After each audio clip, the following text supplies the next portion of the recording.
Clear చేయాల్సిందిగా మనస్ఫూర్తిగా వారిని కోరుకుంటున్నా. Thanks a lot.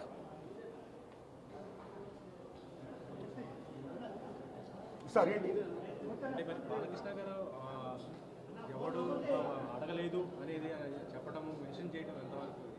Sir, Balakrishna గారు ఎవడు అడగలేదు అని చెప్పడం అనేది వారు తెలిసింది వారు చెప్పారు.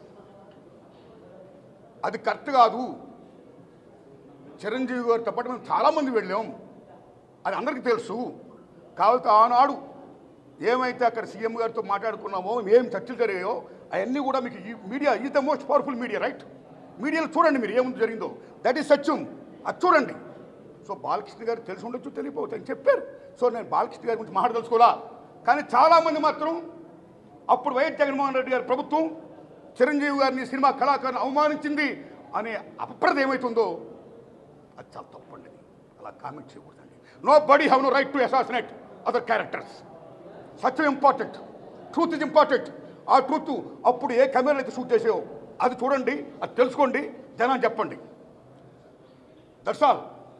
సినిమా టికెట్లు పదే పదే పెంచడం రేట్లు ఎంతవరకు కరెక్ట్ సార్? ప్రతిసారి బెనిఫిట్ షోలు ఇలా వీటి వల్ల ఎస్, సిన్స్ బిగినింగ్ పరిశ్రమలో ఒక సగటు నిర్మాతగా, దర్శకుడిగా, నటుడుగా, అన్నిటిని మించి ఒక ప్రేక్షకుడిగా మొదటి నుంచి నేను కానీ చాలామంది, ప్రదక్షామం కూడా అనేక మంది సినిమా టికెట్ల రేట్లు పెంచొద్దు పెంచొద్దు పెంచొద్దు, సామాన్య ప్రజలపై భారం మోయొద్దు మోయొద్దు మోపొద్దు అని ఎంతోమంది విజ్ఞప్తి చేస్తున్నాం, చాలామంది విజ్ఞప్తి చేస్తారు, కొంతమంది కోర్టు కూడా వెళ్తున్నారు.